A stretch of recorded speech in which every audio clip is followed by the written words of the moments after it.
সাহারবাটি গাংনীর বিশিষ্ট বীজ ব্যবসায়ী জনাব সাইফুল ভাইয়ের কথা শুনুন ফুলকপির সেরা বীজ হোয়াইট ফার্মার সম্বন্ধে। দেওয়ার পরে ও আমাকে ফোন দিয়েছে, ভাই আপনি কি সারা দিয়েছেন আমাকে, তার মধ্যে কপি আপনাকে দেখতে আসতে হবে। আমি ভয় পেয়ে গেলাম, কপি কি খারাপ হইলো? বলছে এই জাতটা কি, এই জাতের বীজ আমাকে দিতে হবে। কিন্তু কপি আমার ফিরে অর্ধেক ফুরে গেল, অর্ধেক আছে আপনি দেখিয়ে দেবেন। আমি ভাই ভাই ভাই ভাইকে ফোন দেবো,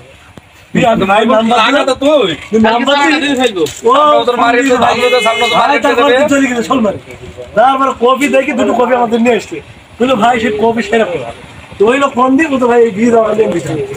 এই পরে বললো মাধ্যমিক করবো, মাধ্যমিক করি কপি সেদিন মেয়ের করে দেখা হইলো কোথায় সে বীজ কি এসেছে, বীজ এখন দেয়নি, দেবে দুধটা দিলে দাম পাচ্ছে ওই 60 থেকে 62-63 লাগে।